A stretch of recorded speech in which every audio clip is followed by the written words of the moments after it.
چوتھی شب قدر یعنی 27ویں شب کی عبادت۔ 27ویں شب قدر کو 12 رکعت نماز 3 سلام سے پڑھیں۔ ہر رکعت میں سورہ فاتحہ کے بعد سورۃ القدر 1 مرتبہ اور سورہ اخلاص 7 مرتبہ پڑھیں۔ بعد السلام 70 مرتبہ استغفار پڑھیں۔ استغفر اللہ ربی من کل ذنب واتوب الیہ۔ 2 رکعت نفل پڑھیں۔ ہر رکعت میں سورہ فاتحہ کے بعد سورۃ القدر 3 مرتبہ اور سورہ اخلاص 5 مرتبہ پڑھیں۔ بعد السلام سورہ اخلاص 7 مرتبہ پڑھیں اور اپنے گناہوں کی معافی مانگیں۔ 4 رکعت نماز 2 سلام سے پڑھنی ہے۔ ہر رکعت میں سورہ فاتحہ کے بعد سورہ تکاثر 1 بار اور سورہ اخلاص 3 مرتبہ پڑھنی ہے۔ قبر کے عذاب سے چھٹکارا ہوگا انشاءاللہ۔ سورۃ التکاثر یہ ہے۔ بسم اللہ الرحمن الرحیم۔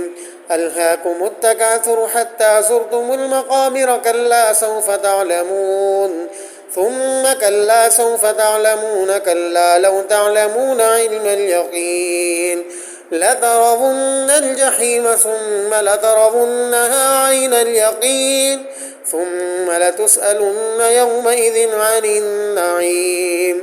2 رکعت نفل پڑھیں۔ ہر رکعت میں سورہ فاتحہ کے بعد سورہ اخلاص 7 مرتبہ پڑھیں۔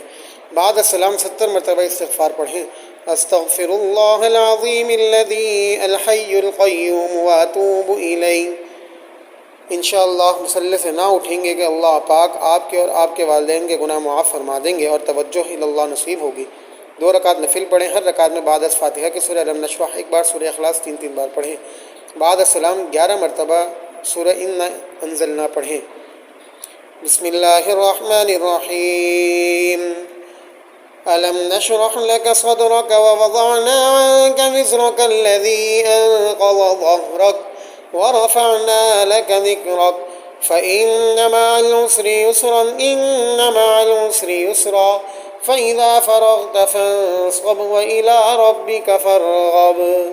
4 رکعت نفل پڑھیں۔ ہر رکعت میں بعد سورہ فاتحہ کے سورۃ القدر 3 مرتبہ، سورہ اخلاص 11 مرتبہ پڑھیں اور بعد از نفل سجدے میں سر رکھ کر 11 مرتبہ کلمات تسبیح پڑھیں اور اس کے بعد جو دن چاہیں حاجت طلب کریں۔ تسبیح یہ ہے: سبحان اللہ والحمد للہ ولا الہ الا اللہ واللہ اکبر۔ خاص وظیفہ 27ویں شب۔ 27 کی شب کو سورہ ملک 7 مرتبہ پڑھنا بھی بہت افضل ہے۔ 7 حامیم۔ 27 شب کو 7 حامیم 11 مرتبہ پڑھیں۔ یہ قبر کے عذاب اور گناہوں سے بچنے کے لیے بہت افضل ہے۔ بسم اللہ الرحمن الرحیم۔ حامیم تنزیل الکتاب من اللہ العزیز العلیم۔ حامیم تنزیل من الرحمن الرحیم۔ حامیم عین سین قاف۔ حامیم والکتاب المبین۔ حامیم والکتاب المبین۔ إنا أنزلناه في ليلة مباركة إنا كنا منذرين۔ حاميم تنزيل الكتاب من الله العزيز الحكيم۔